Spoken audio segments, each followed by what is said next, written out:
I'm still mourning, you still feel your presence, so infinite, so present. You filling all the space between my ears. Draw it up, draw it up. Your plan to move on. Hold it up, hold it up. Memorize it.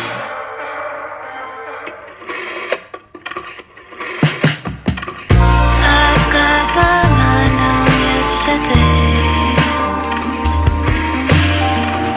Always had to leave, never chose to stay. Oh, yesterdays. My mind tends to replay yesterday. All the yesterdays. I've got my mind on yesterday. Always had to leave, never choose to stay. Oh, yesterday. My mind tends to replay yesterday. All the yesterdays.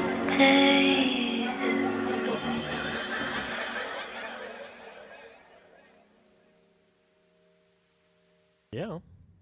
Hey, Hello. there we go. Some technical difficulties at the start of this one. So Yeah. enjoying another tune, the same tune that we brought out a couple of weeks ago. Again, just to test some stuff, so you didn't have to look at our ugly mugs while we Well. figured it out. There we go. Yeah. Hello, I'm Mako. This is Simon. Hello. We're in a band called FRIGHTS. We are. Yeah, and we do everything a typical band does, like make music and put it out and force you to listen to it. Well, I mean, we don't force you to listen to it, but Yet. yet. But we're also kind of taking you on the journey of actually making a sustainable and successful artistic career by documenting the process. That's the plan anyway. Yeah, I think we're doing all right Well, so far. we're only at the very start, you see, Mm. and still tripping over ourselves at every opportunity, Yeah. which we'll continue to do, probably long into the process. Yeah. Hmm. So, yeah, remember to like and subscribe and hit all the buttons, and feel free to leave us a comment below, either praising us for how well we're doing, or demeaning us for how crap we're doing. Both You know. work. you Yeah. know. It's the internet. We can't be expected for it to all be positive, can we? No, in fact, no, I'm not going to say that. I'm going to say most of it's negative, but I'm going to be positive today. Well, that'll be a nice change. That's not nice, man. Yeah, that's true. All right, so I don't know where we're going with that. Anyway. yeah, well, this is our we've changed the name of this little stream because we've split up the streams. We had planned, like, originally we were doing one stream a week. Now we're kind of doing alternate streams with slightly different subjects. Which will hopefully be shorter. Yeah. It was a big commitment to do like 2 hours of streaming Yep. every week. So changing it up a little bit. Yep. And this particular stream this week is our little update stream, which we're calling FRIGHTS Fireside. We don't have a fire. We'll get one. We can have a little candle. I've got some candles. We could have a little candle. FRIGHTS Fireside, where we're discussing what's happened in the past couple of weeks and keeping you guys updated on what's been going on in our world of music and culture. And yeah, that's really it. The other stream, which will happen currently on alternative weeks, is kind of our big discussion stream, which we've aptly named Culturator. At least that's what it's called right now. That's You know, what it's called this right stuff's all liable to change. Yeah. We don't know. Yeah. It could all be called different things again next week. Yes. We're trying things out. Yeah. So what's been happening? What's been happening? Yeah, what has been happening? Well, shall we bring up our agenda? I've got it in front of me. Oh, I don't. Don't you? No. Well, One of us is organised. one of us is. Well, maybe I'll start with it. The big thing this week, and probably last week too, was about getting more organised and locking in some more process stuff. So we are big proponents of a piece of software called Notion, which we have kind of built up our little kind of job situation in around FRIGHTS, and we built a lot of tools in that to help us be a bit more efficient and kind of stay on track with projects that we're working on. And the big one this week was sitting down and having a planning session and like locking in some jobs and putting that in our little job tracker so that we can stay on top of things and keep moving forward and build momentum. So it was a combination of like we spent basically all of Monday morning up to lunchtime just going, these are the things we've got on the go. These are what we want to achieve this week. This is what we want to achieve next week. This is what's missing from the things that we're producing at the moment. And putting that into a structural space that where we can keep track of things and hopefully maintain motivation. And it does help. It definitely helps me. You feel like it helps the situation for you? Totally. I mean, Notion's like my little baby. Mm-hmm. As you know, I do. It's my second brain. Mm-hmm. And I use it in my personal life and try to wrap as many things up in Notion as I can. Basically, it's great and very flexible. You can kind of use it out of the box to do a lot of things, or you can bend it out of shape and make it real weird. Yeah. At which point it becomes often less good, but still better than introducing another tool a lot of the time. So it's not perfect, but it's as about as good as we're going to get for a very very affordable product. Yeah. And I think it's kind of proven itself time and time again, and getting all this stuff really nailed down in Notion, I think has helped prove that again.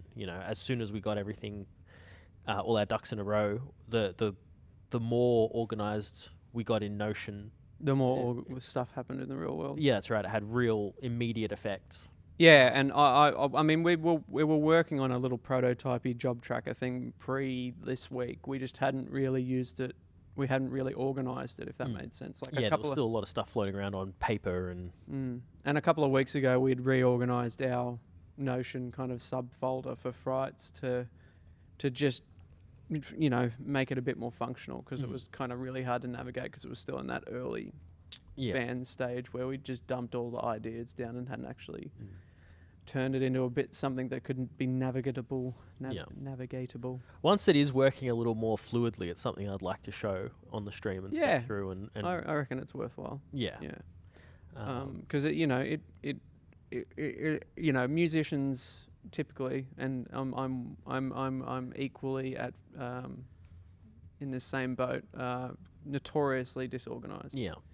So not to stereotype, but no, but not the most organized bunch. we work in an art form that is effectively untangible, so it makes sense that we're all a bit airy-fairy.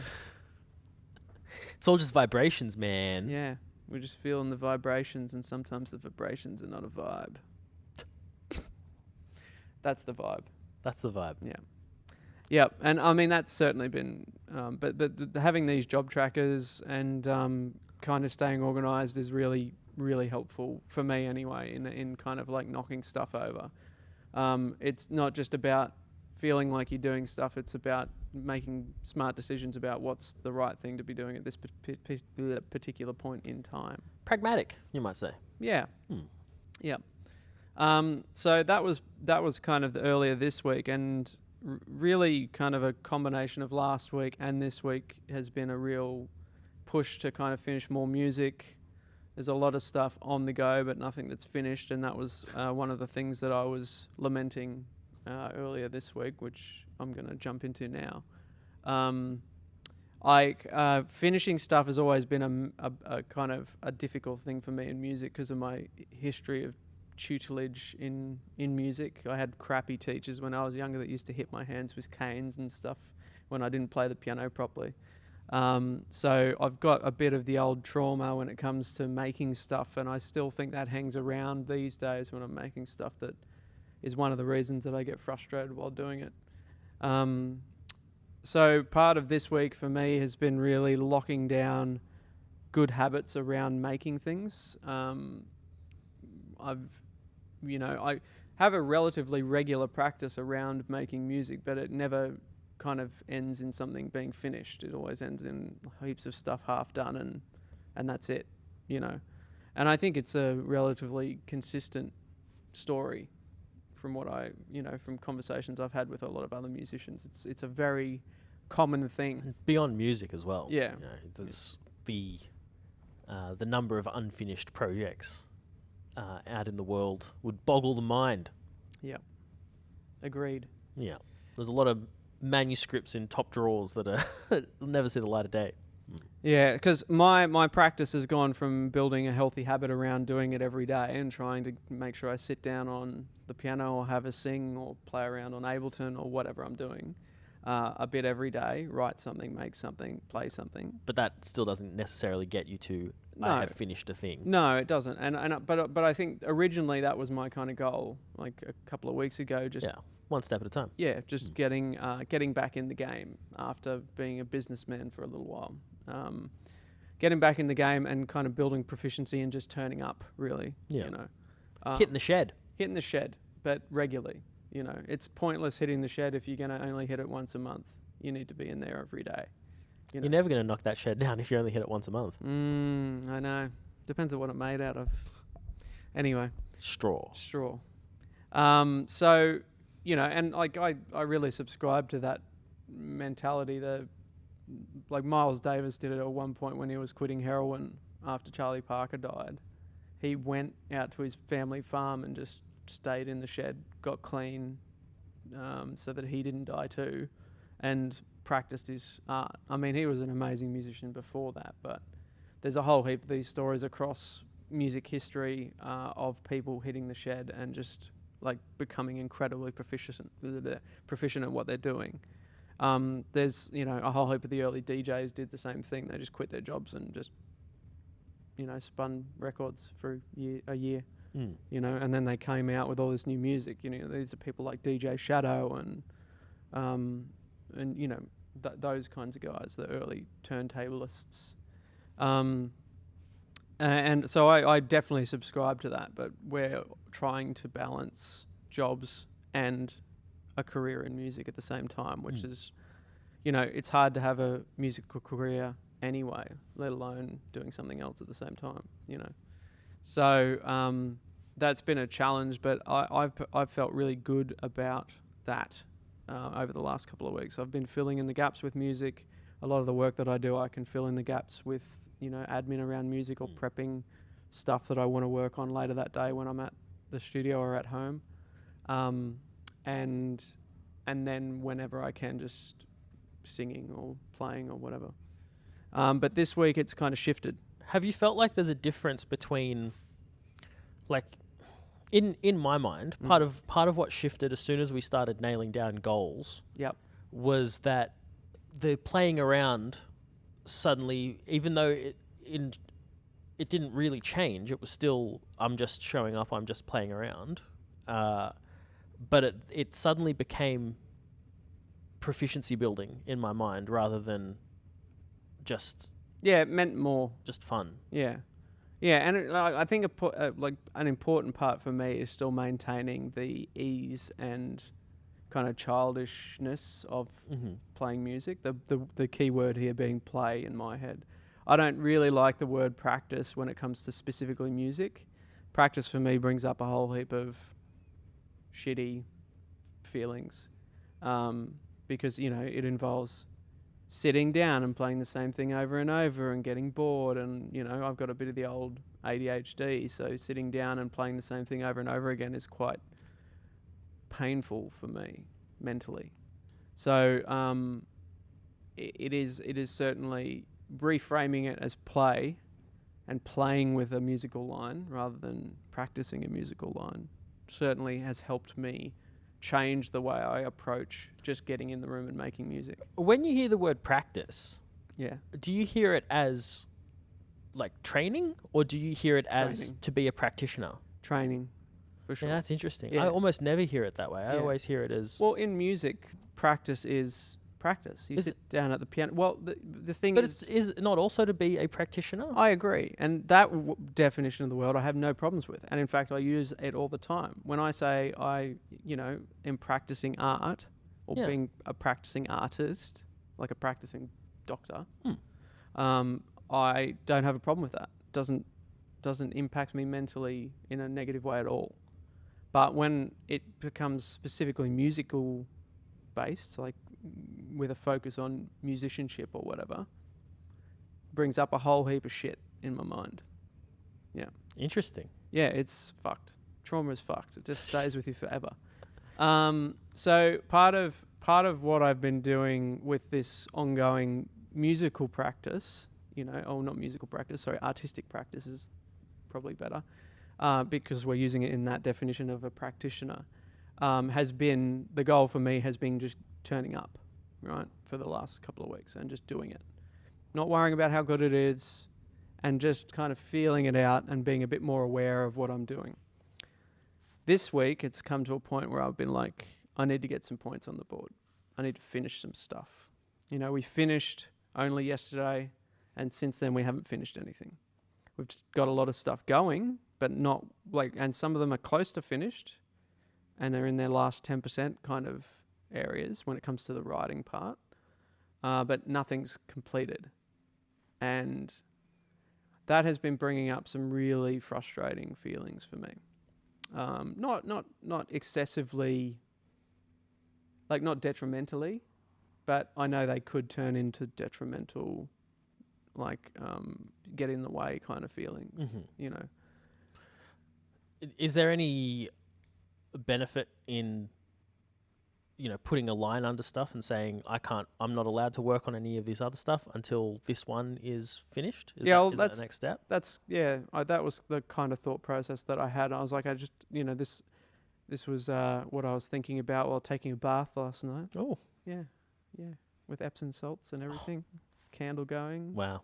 Yeah, I had some Rhodius running on the old speaker, which is like some beautiful piano music stuff. Mm-hmm.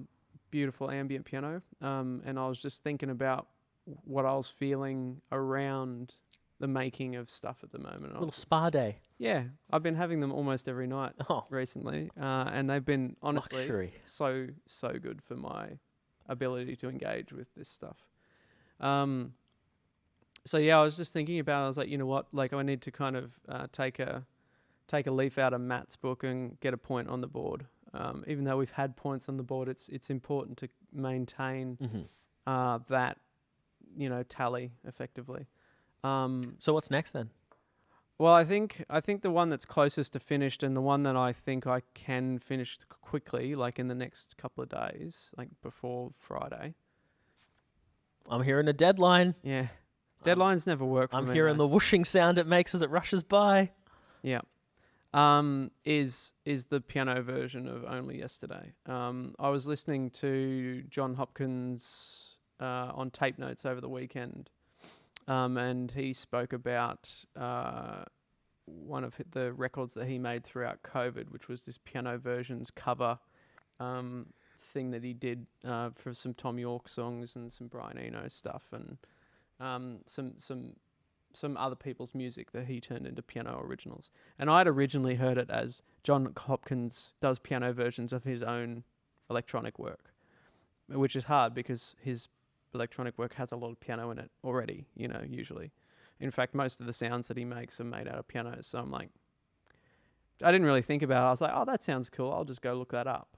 And then I looked it up and I realized he'd done covers, but that was before I was like, I'm just going to do a piano-only version of Only Yesterday just as a fun thing to do for myself. And it's been really nice to make because it kind of enhances the nostalgia and the sad, the sad songs to listen to at the Departure Gate energy. Yeah. It's got that vibe, and it also brings in a bit of that Brian Eno music for airports vibe, so there's like a cool connection there. Oh, yeah. That's great. Yeah. I wonder if that should go on the playlist, actually. Probably. Yeah. Anyway. So I think that's the one that is the not the least amount of work, but the kind of low-hanging fruit in the grand scheme of things. And so I'd like to kind of knock that off pretty quickly. Mm-hmm. It was interesting hearing you play it the other day. Because I heard you playing around with some ideas. Yeah, it's like it's literally the composition is like 3 days old.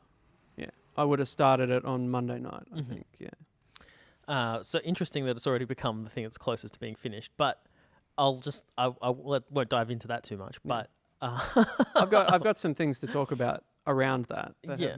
Is the reason why it came so quickly. But the point I wanted to make was that it was kind of interesting to me to hear it because I wasn't expecting it to have like enhanced the melody so much. That's what stood out to me was how much more of the melody I could hear. It's amazing what you can hear when you don't have words like getting in the way, isn't it? Well, that's right. Or like that you've got, because it kind of compresses down all the melodic ideas onto one instrument. Yeah. Which makes it sound different. Like stuff that was spread across multiple places then suddenly became just all there together. Yeah. And that was a really eye-opening little moment for me, which I've enjoyed a lot. So I'm looking forward to hearing how that sounds in the grand scheme of things. Yeah, and it's a particular interest of mine. I like, this engagement with that idea has been an ongoing idea for me since I used to play like Final Fantasy and Nobuo Matsu's compositions. I'm sure I'm saying his name wrong. Compositions that he wrote for particularly 7, 8, 9, 10, 11, 12. And for me particularly 7, 10 and 12. Those compositions, like the guy's a master mimicker, so he's just gone through all the different previously, like the previous traditions in classical music effectively, or like, orchestral music, and has just ripped off every single composer basically and their style, and then applied that to a particular realm in the game.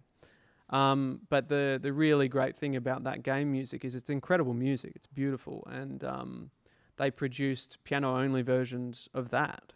But we're talking about like quite virtuosic in the case of like Final Fantasy 7. The piano music for Final Fantasy 7 is like really quite difficult to play.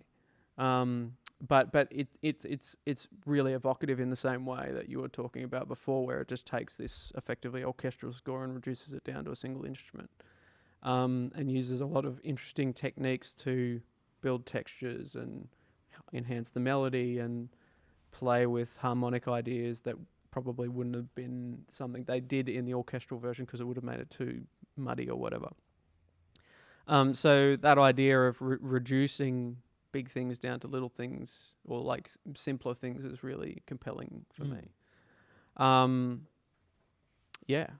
So like the other kind of reason that I kind of fell into it so quickly was because I was having, and this was kind of another thing for me this week has been about internal, this fortnight has been about internal kind of repair, if that makes sense, or maintenance around these things that have held me up for so long around in music. And for years and years and years, I've kind of beat down the door, moved the wall further down the road, but the wall's always been there. This is a mixed metaphor. Well, like beating down the door to push the wall down the road. All right, is that right? Let me change it. So like whenever I would practice being a musician, not practice music, but practice my musicianship, I would train. Okay, that's a better word. Oh, no, not train. Like, well, it wasn't so much practice in I'm playing the same thing over and over again. It was literally just generally being a musician. So being a practitioner. Yes. Okay. Yeah. I would always kind of come up against this metaphorical wall in the way. I would always kind of hit it, and it would be disheartening, and I would effectively then, once I kind of hit my head against it for a few weeks, would just stop for a month or so, which is obviously not great, And then when I came back to it, the wall would be a little bit further along in the place where I was beating my head. There was now no resistance, and I could keep going. And that's kind of what I've been trying to fix, is just being able to kind of navigate the obstacle rather than just stopping. Mm-hmm. So rather than getting frustrated, kind of looking at it from a different perspective and realizing it's just a wall in the middle of the road and I can just walk around it, basically. But it does take a little bit of effort to do that because, there's a bit of bushland out there or whatever. He's somehow made the metaphor even more complicated. It's about imagery. It's not about metaphor. For me, anyway. I don't care about it. Still a metaphor. Yeah. Anyway, so I was talking to one of our friends, Sam, about this, because he's like one of my musical confidants, and I would have regularly talked to him about doing shit musically for a long time. And we were talking about some of the early projects we did, like back at uni, and how it did take a lot of bullshit before we were happy with something that we made. And that, like, even though I've heard that before, it hadn't really resonated with me until that conversation and the way that he put it. And I can't remember exactly how he put it, but basically you got to make a lot of shit before you find the voice that you like in the stuff that you're writing or making. And for me, like, I've found that voice a couple of times, but I think it's like a regular thing. Like, it happens on every time you start something, you've got to produce nonsense before you find the stuff that works. And so thinking about it on that macro level was the thing that spurred me to kind of jump into the piano version, because it was something that I knew, like playing versions of things on the piano is something that I know. And then the challenge only then becomes finding the essence of it and reproducing it. So I was able to quickly jump into that project, produce a couple of nonsense things that I hated, and then like I listened to the John Hopkins covers. So I listened to the Tom York, I can't remember what the song's called, but there's a Tom York version, and then John Hopkins version of that song, and heard how John changed the expression of Tom's version and playing it on the piano, because obviously Tom York is singing on his version and John Hopkins is not, even though John does do some stuff like that. He quite often produces instrumental stuff. So we're drifting further from the point. Anyway, it kind of helped me put the shit that I'd kind of jammed out behind me and jumped basically into what you heard the other day, like literally straight away. And I guess it was just for just coming at it from a different perspective really helped me get past that. Like, ignore the wall, if that makes sense. The frustration wall, effectively, is what it is for me. Which is, coming full circle, a very Brian Eno thing to do. That's what all the oblique strategies are about, right? Is like that acknowledging that these kind of walls are a normal part of the process of finding the way to execute the stuff that's in your brain. Yeah. And everyone's process is quite different and idiosyncratic. Yeah. But we all have barriers, whether that's writing block, writer's block, or any other number of names that get given to these moments of hitting the wall. Yeah. But they were detrimental to me. They'd stop me from doing it. Yeah. But they stop everyone. That's the nature of a barrier. But ongoing. Yeah. Like, it wouldn't just stop me in the moment. It would stop me for long periods of time. Yeah. And think about writers that have punched out book after book after book and then have writer's block for years. Yeah. It's no different. Yeah. It's not that they suddenly stop being able to write. Yeah. They just have encountered a situation where their capability is not coming to the table. Yeah. And when you're in it, though, it's pretty hard to kind of break out of it. It's like depression. It's very much like having experienced both. It's very much like depression. Like, there's no perspective when you're in that space to be able to put yourself losing out of objectivity. It. Not even objectivity, just like everything. Motivation's probably like you lose everything in those moments. Well, for me, that's how I feel. So it's about like that's what my week has been about. Is about kind of combating that absence, like where it all disappears, and being able to kind of go, okay, these are things that I can do to get out of that space. And, that might be listening to music, like in the John Hopkins example, having a bath and thinking about things, meditation. Both at the same time. Give yourself superpowers. Well, I did do that. And then, when we were working on that cover thing that we did yesterday, just making sure I'm taking regular breaks and kind of knowing, like, one was understanding when the feeling came on in the process, which that's been something I've been really focusing on, what that actually feels like in its smallest form before it grows into this massive fucking thing that you can't walk around. And then getting out of the room and recapturing as you put it, objectivity, before it disappears. Yeah. Yeah. It was kind of interesting to observe you watch words. It was interesting to observe you doing that, because that seems like a relatively new part of your process, I guess. Mm. And it's quite different to what you did before. And as the difference is to my process, typically is that I will bang my head against the wall until it gives way, Yeah. and just I will keep going like a dog with a bone, and so that felt very incompatible to me. This new little thing that you're doing I was finding it. I know that I was expressing some levels You were of frustration. expressing certain amounts of frustration for sure. But yeah, it was a case of I feel like our processes were more compatible in the past, I suppose is what I'm trying to get to. I felt like we worked better yesterday together than we ever worked before.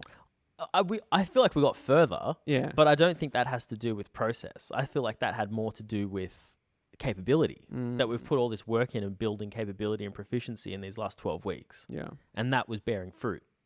Yeah, I'd agree with that. I also, the focus wasn't really on the collaboration. Just ignore that one. Yeah.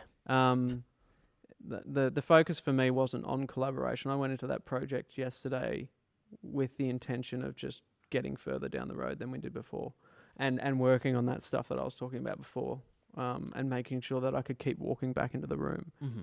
And we talked about that in the planning session earlier in the week, where we were like, we have to have a break in the middle.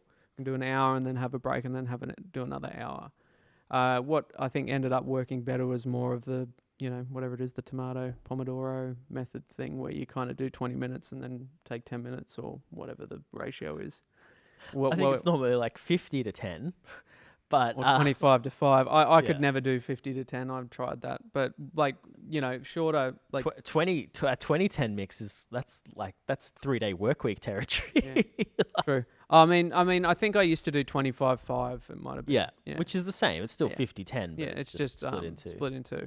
And I think that's roughly what we were doing yesterday. But That's true. I hadn't considered it that way. I think I would have been much less frustrated if I'd been thinking about it in that framework, because it felt much more ad hoc to me, which is fine. I mean, I didn't do it ultimately intentionally. Yeah. But it's something to think about going forward. I think it would be good to build that in, Yeah, just based on how we went yesterday. absolutely. But I agree with you. I think in terms of the success of the stuff that we were doing, it was the most successful session that we've had. Yeah. I think when it comes to process, like around these music making activities, particularly at where we are in the building of proficiency and all that,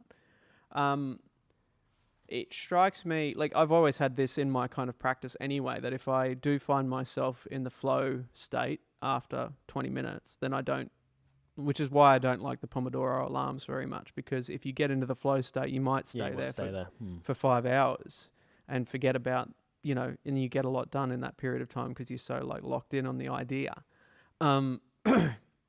So I don't like the idea of making it like, oh, we have to take a break now, or even thinking that, because the problem for me personally is that if that happens, then I'm going to take a break because of my history of walking away from projects when I'm halfway through them. Just that habit, So for in regards to this particular idea, this particular part of thing that we're doing, having an allowance for that, and that's what worked really well yesterday, was that we did kind of go, but because I was being quite self-aware around those frustrations that I was working on personally, it kind of just naturally played out that way.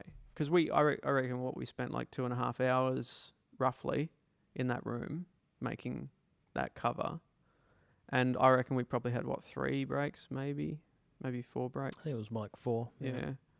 But every time we went out in the front room and just kind of got that perspective back, I wasn't not thinking about what we were doing in the room. Like I dwell on that feeling that I was talking about for a second, and then I could put it aside, and then like one of the times I was kind of like vocalizing drum ideas and things like that as I was sitting out there just trying to unpack them in my head. How much of it is about a change in environment for you, and I mean, I don't know that you'll necessarily be able to give me an answer because this is still new territory, but there's definitely inspiring parts of going to a new place and making stuff for sure, but it's a double-edged sword. I think for me, it can be equally uninspiring or distracting. Is probably more likely the way to think about it. You know, I'm not going to go to a place that I find uninspiring. So mostly they're inspiring, but it might be that they have distractions. So like having access to some of the buildings that I have access to around Sydney with all the cool stuff that they have, or the people in those buildings become detrimental. So if I say I'm going to go play piano at the ABC, for instance, and I walk into the building, I'll know, heaps of people there, so I'll just be like chatting. I won't actually play the piano, which, that's not helpful, And because I have a natural tendency to want to procrastinate on everything I do, I'm always going to choose the procrastination thing. Though that, like with this practice that we were talking about earlier, I have been able to avoid that and be a bit more disciplined recently. So, all right, yeah, I think that kind of runs through everything I wanted to talk about. Yeah. Well, what's happening in this next week then, or next fortnight even? So for music wise, like I'd obviously want to get a point on the board. Particularly this week, I'd like to get a point on the board around getting that piano version finished.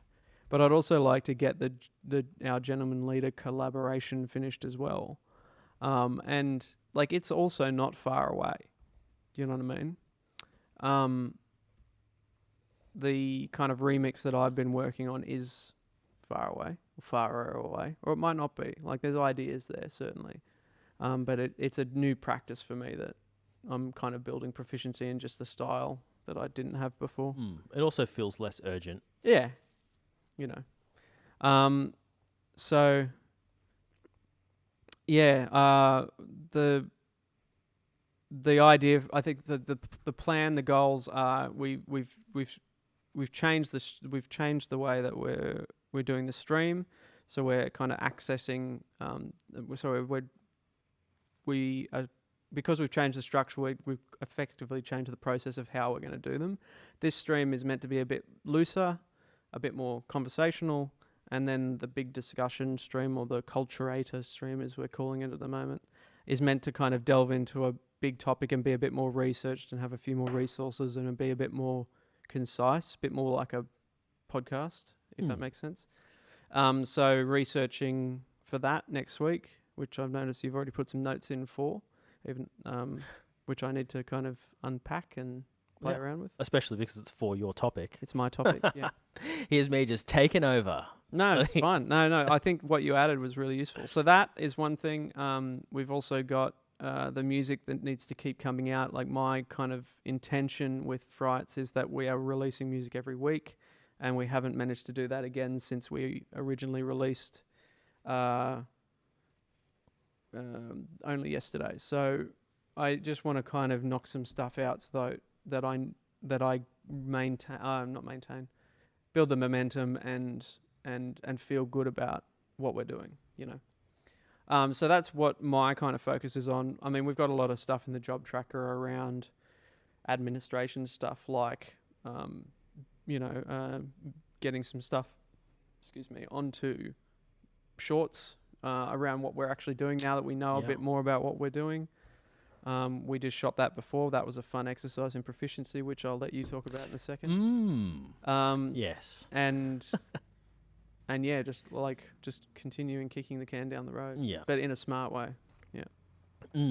So yeah, speaking of procrastination, let's go back to that for a minute. Yeah, let's talk about that. So yeah, that's it. One of the tasks that's been sitting on my list that I've been woefully procrastinating about is cutting up some of the content from these streams into shorts for the various social platforms. Yep. Trying to overcome that has been chaos. Yeah. For lots of reasons. Like I've hit a lot of tech trouble. I've hit a lot of annoyances just in terms of being able to find focus time and all my usual techniques for getting out of the procrastination bubble have not really helped me with this. But just in the ongoing quest to be better, things like documenting it all in Notion and putting some pressure on myself through things like time frames has been really helpful. Not that that's not my usual technique, but just having some accountability, and then building other parts around it. So this morning, what we did was just before this stream was we did some recording in the same space using the same cameras and things, but just recording some pre-written content with a view that it will sit on our cover pages for things like Twitch and Kick and YouTube as well, so that when we're building these shorts and sending people to a location, there is a video there to outline what we're doing, a bit of an intro type thing. Yeah. And so part of the excuses I was able to make for myself before was this idea of like, oh well, at the moment when we're not going to be sending people anywhere really that's of value, so it doesn't really matter if I push this off another week because it's not like it's really going to be helpful anyway. It'll get more eyeballs on us, but then it won't get people further down that funnel. Yeah. Well, and it doesn't help that we don't have enough music out yet to. Well, that too, but it was very easy to make excuses, and removing some of those excuses, I think, has kind of energized me. I'm much more interested now in doing that and feel more motivated. Well, from a positive point of view, from my point of view, like even though it's been like dribs and drabs when it comes to you being able to engage with that particular project, because it's not small either. The other problem with it, it's big. It's quite overwhelmingly large. There's probably and every time we do 10 hours of video there. To that's play right. with. Every time we do one of these, there's another hour of stuff I need to process. Yeah. Think about. But like from my perspective, you've kind of like you've been building proficiency. You've been playing around with ideas. That's true. The videos that you've been that have kind of been cut so far, not bounced but cut or rendered. Sorry, probably a better word. Engaging and entertaining and way more interesting than I kind of could frame up in my head based on what we'd produced already, which is the power of shorts, right? So I think from my perspective, there has been progress, even though it's been fucking frustrating for you, as I'm very aware, but it's the same. Why I keep asking, is there anything I can do? Has been because I've felt it's been very analogous with my progress with the musical side of it. It feels like a similar space, Yeah. from my perspective.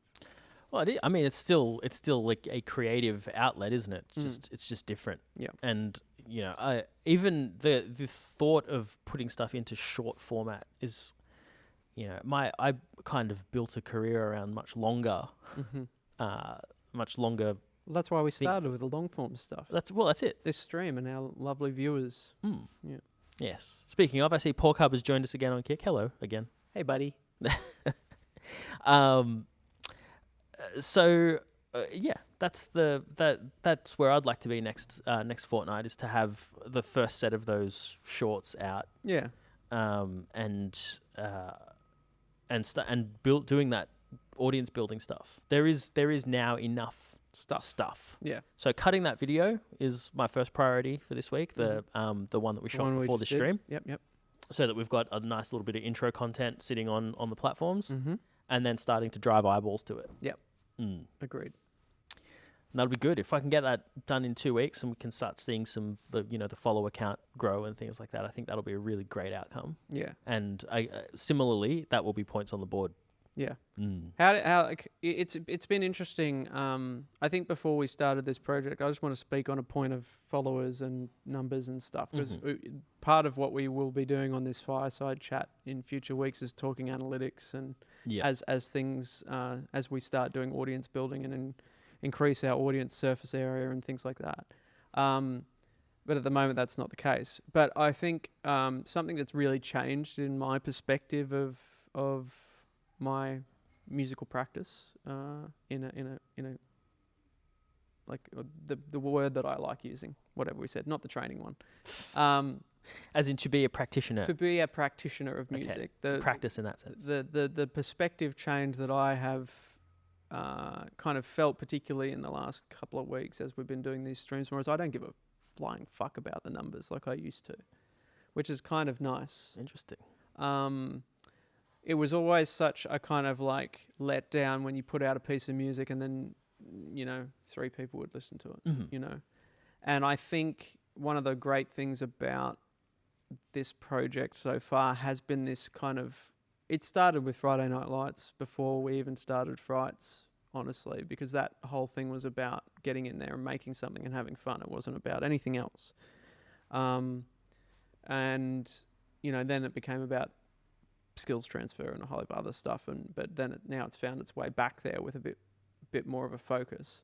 But with what we're, like with this perspective shift, I'm suddenly able to engage for longer periods of time because the numbers don't actually mean anything. And it's not me doing art for art's sake stuff. It's not me going, I'm just going to make music for myself and I don't care about anyone else. It's like, because we're kind of focusing and going, okay, these things are important right now, we've set certain goals that have given me this ability to focus more without worrying about numbers or not being disheartened by the fact that no one's listening to stuff that we've put out, and also understanding that the reason why no one's listening is because we haven't done that work yet, and we've deliberately not done that work yet around building audience. Yeah, and to be deliberate is obviously. I think that's probably the word. Yeah, it's very important. It's intention. The magic buzz that we always seem to come back to, but. Yeah, having a very deliberate, like everything that we're doing here has, we've spoken about doing it beforehand and made sure that it's laddering up to those goals that we've defined, and is putting, everything has more than one purpose too. So doing these streams is a valuable source of being able to then create this content that the short form content that gets eyeballs onto the project. Yeah. But it also keeps us accountable. It keeps us showing up, talking about these ideas around what it means to be culturally relevant, what it means to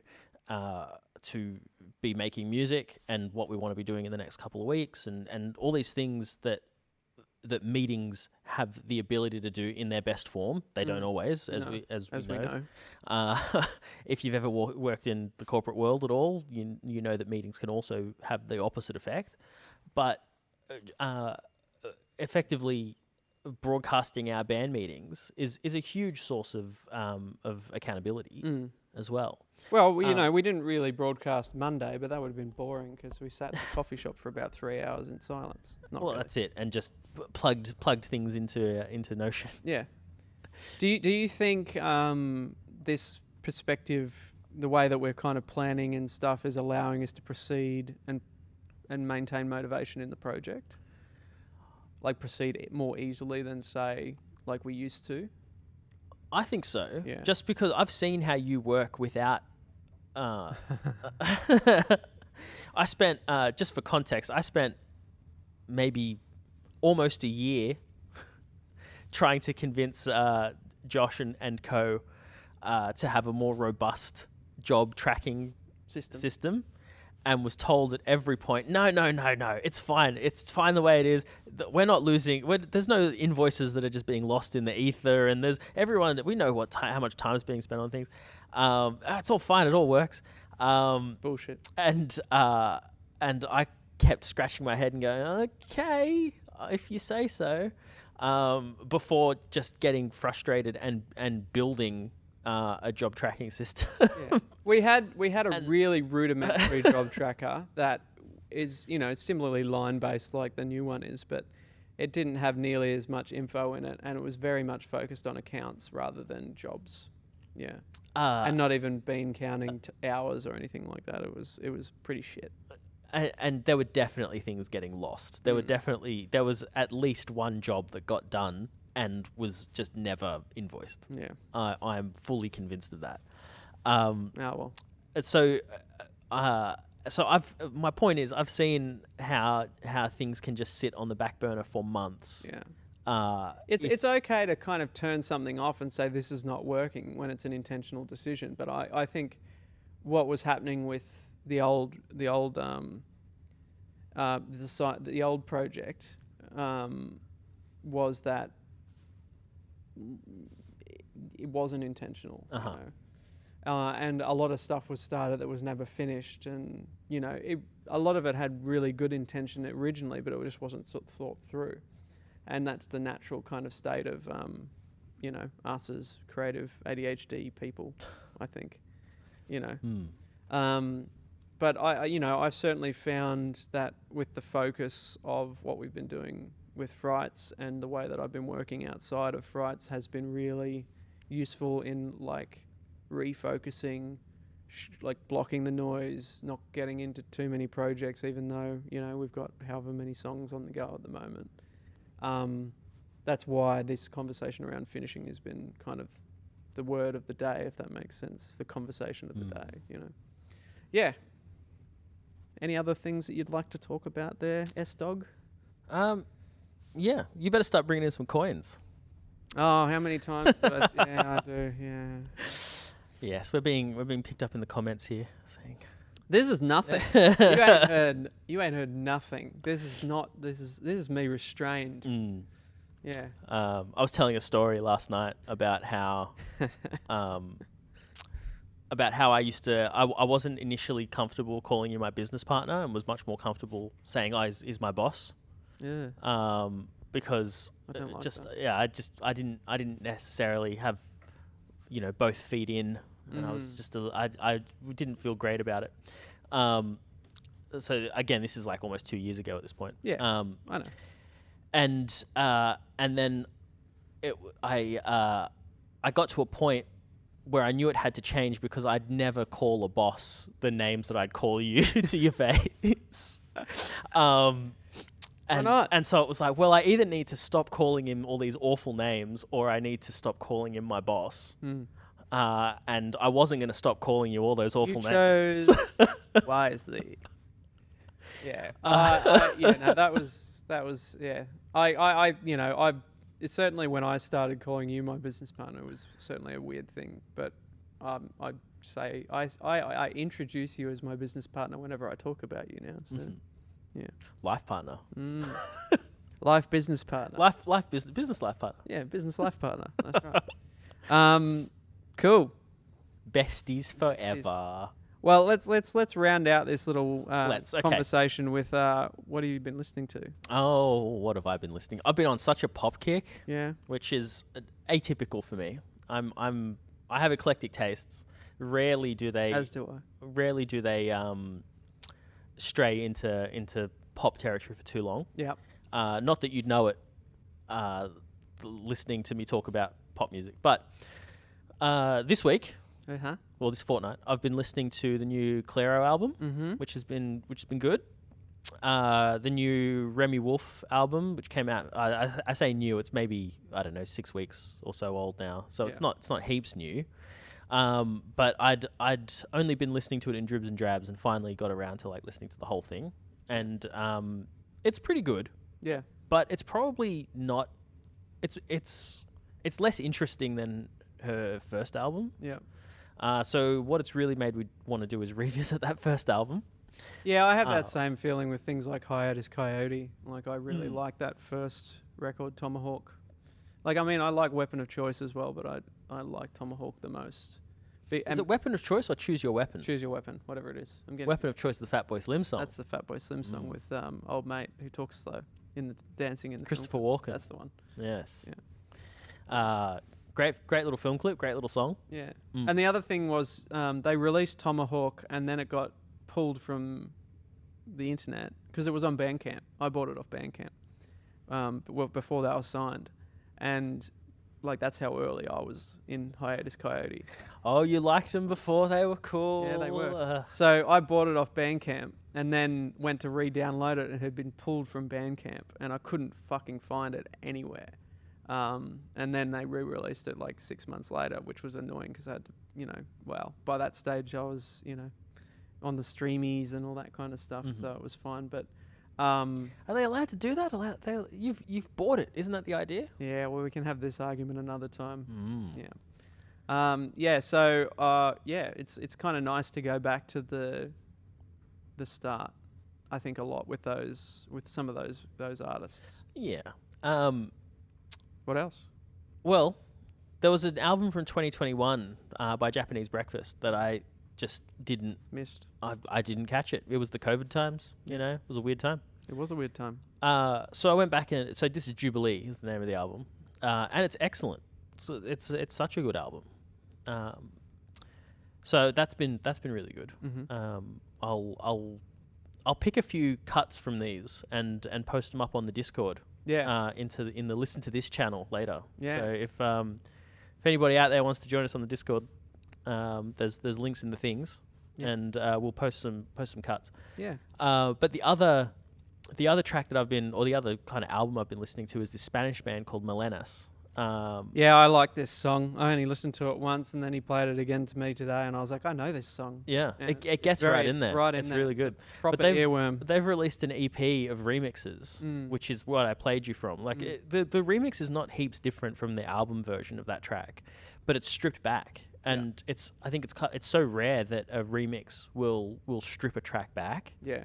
Normally it's about being more maximal and taking it into very different places, but that's not what this one does. It keeps it in a pretty similar space. Yeah.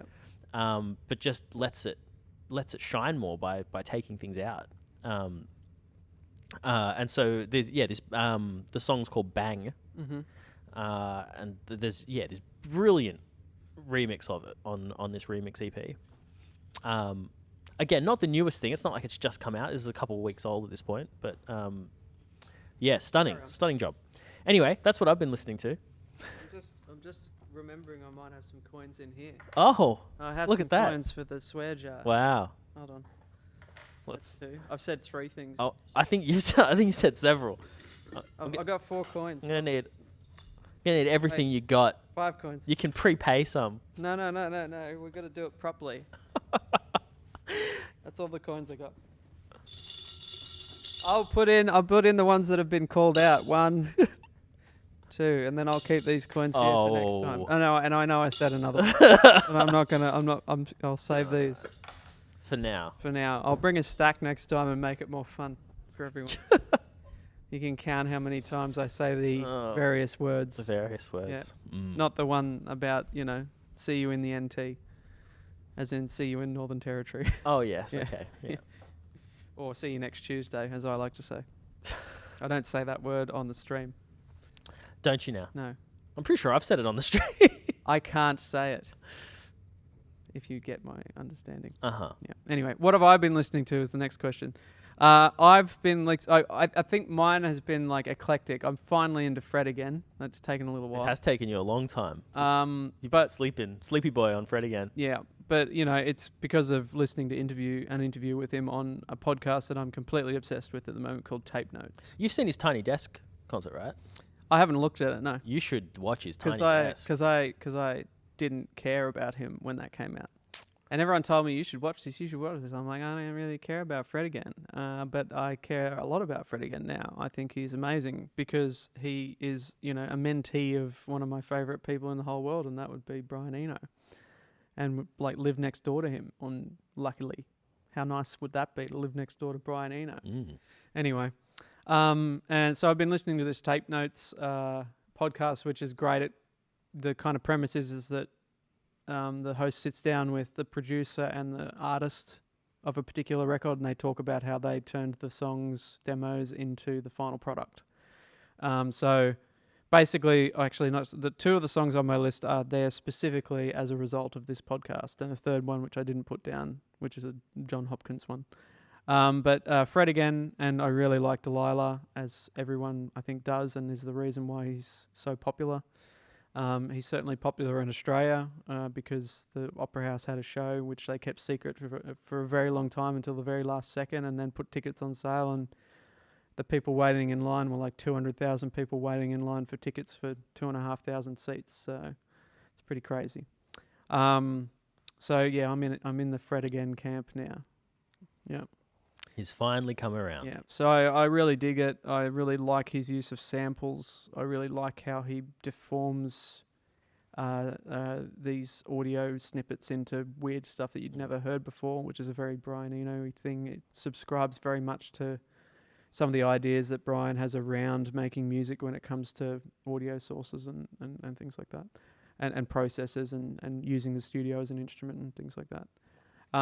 And finding out that Fred's a really, really well-trained musician is kind of interesting too, you know, like just knowing that he's kind of gone, I've got all this training, I'm going to make this very popular music is very appealing to me, because it's kind of what we're trying to do. Even though I'm no virtuoso, I am a traditionally trained musician, so I get all the theory and all that crap. What I like about him is the all the kind of non-musical stuff, right? So this how readily he'll collaborate with people, for example. Like the first exposure that I had to him was in the early COVID part. Like there were collaborations with the Blessed Madonna and Romy from the XX. Yeah. And that was those came up, and it was, who's this person who's like popping up on these tracks of more established musicians, and that, as I've spoken to you about this in unrelated kind of terms, is that I think that's completely key to building networks, right? Is you've got to build networks up with people who are just slightly bigger than you are, and be as diverse as you can. Yeah. And so that's exactly he's done that. Well, he's done it in a couple of different ways, but I mean, like, he did it the traditional way because he was a songwriter and producer before he was Fred again. So he was working with big artists already as a producer. But those network effects, so that's what I'm like, the effect of having a good network is key. Yeah. You kind of don't get it. I don't think that's the only thing that made him a success, good. though.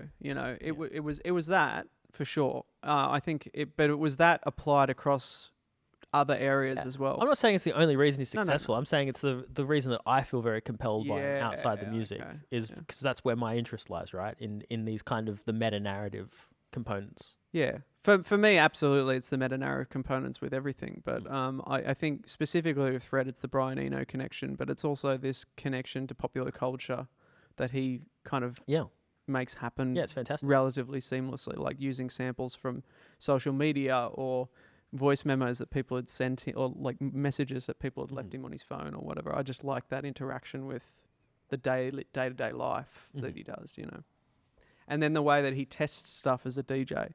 I love that idea where he kind of takes like a half-finished song and plays it in a club and goes, it's not really working. What's wrong with it? And that's the great thing about the Tape Notes episode, is that he has like 5 versions of whatever, like I think it was Delilah that how it kind of grew through its iterations. It's amazing. There's another version that he did with the guy from the 1975, which is an awesome song, as equally awesome as that one, just different. It feels like a cover, but it's not. It's like just another angle, if that makes sense. So yeah, so that was cool. The other song that I've been really vibing is by Dodie, Special Girl. It's fucking awesome. And that's off, this is a 2021 record, I think there's an EP that she brought out after that I really liked as well, that I listened to before I listened to this. But again, this is because I listened to the Tape Notes episode with her and her producer. Great, like really great conversation, really great delving into the different parts of the song, It's like an expanded song exploder. That's kind of how this podcast works. About, an hour and a half long. And it's like Song Exploder, except bigger. More detail, more interesting. Yeah, love that. Yeah. Mm-hmm. And then the last one was an Instagram doom scrolling find. I've figured out how to get the algorithm to give me what I actually want, rather than trying to serve me half naked girls and cute dogs. Wow. Yeah. So I've figured out how to kind of get it to do that for me, and disciplined myself to kind of, when I go into doom scrolling to not linger on the bikini girls. Exactly. Yeah. Literally, if you linger for 2 seconds, it will serve you 10, because it knows that I'm a male who's interested in women. It's so annoying. Anyway, but so I've I found this guy. His name's Chopin, but Shopan. Not like the classical composer. No, CH, whatever it is, OPPIN. Yeah, I think Yeah. it's that. Yeah, or it might be 1p. Might be 1P. I can't remember. Chopin. And the song is Kasareki, like the pasta. I think it's more chi at the end. Casarecci. Oh, well, you know, because that's anyway. you know. I'm Your a little. background. I'm a little bit. Yeah, you're a little bit that Yeah, Italian. I got a little bit of the. Yeah. So it kind of like fits right into my ambient piano music kind of situation. Beautiful, like absolutely beautiful sounds off of a piano. Yeah. So are you listening to this with an ear to incorporating some of these sort of ideas into what you do? Because these artists are all, I can't help but notice that they all have some commonality to Yeah, them. they're all pianists in some way. I mean, Dodie's not so much, but hers is kind of like the soft, muted sound that I like a lot. You know, a felt piano, for instance, is very much my vibe. The other person that that didn't make the list, the John Hopkins connection, which is the muted piano sound that he's really into. The piano is certainly a connecting element here for sure, as is the muted kind of chill. Yeah, there's a rolled off sound. relationship between. Anyway. Yeah, the Brian Eno connection with John Hopkins as well. Yeah. Are they all British as well? I where's- think where's John Hopkins must be British. Where's Chopin from? Instagram fellow. Don't know. Haven't looked into him. Just like, on a rare occasion where the music catches me instantly, even though there's other things that do it, not just meta narrative, that immediately the beauty of what he had presented in that little short Instagram video captured my attention. Yep. But I've been finding that a lot lately when I find myself in, that's the record there, that blue one. Yep. When I find myself in the Instagram doom scroll and find and manage to kind of direct it to music, I find a lot of stuff that I really like these days. I love it when there's a big delta between where these people exist, right? So this Chopin artist has 75,000 monthly listeners on Spotify. Yeah. Guess how many Instagram followers? 50. Less than 400, just under. Yeah. He must have some stuff on TikTok though. I put this guy in the same boat as Sandport. Sandport? Yeah, from Yeah. Sydney. From Sydney, from Gosford. Greater Sydney. Mm-hmm. Yeah. It's that kind of really cool, chill, lo-fi vibe. Yeah. Yeah, cool. That's it. That's what I got. There we go. All right. Okay. Happy days. Well, shall we leave it there? We should leave it there. Okay. Well, Thanks, guys. thanks for tuning in. If you want to have a listen to some of the stuff that we've spoken about in this last little section, follow us on the Discord. Simon will post some things. I'll post a little thingy. Yeah, a little thingy. Yeah. So jump on, like, subscribe, and press all the buttons on the platform so you can keep up with us. You can find us on everything now on frights_music. Is that correct? That's the social handle across the board now. I changed a few over. Yep. There were a few frights.musics out there, and Yep. they are no longer. Yep. So you can follow us in all those places, and you can also follow us on Spotify if you want, and probably Apple Music soon once they approve our artist page. Is that still pending? Well, I only did it yesterday or the day okay. before. Yeah, no, it was one of those things that ended up on the back foot while I was trying to figure out other things like Music Match and things like that. So, so you can follow us on Spotify and check out Only Yesterday, the current latest single. It's a symbol for something. Featuring Pistol Black and Bree on vocals. And Who doesn't have an artist's profile? No. No? She's just Bree. She's just Bree. Yeah. Just She's floating around. And she's just awesome. Being cool. Yeah. Hmm. Yeah, cool. All right. Thanks, everyone. We'll catch you on the next one. See you next time. See ya.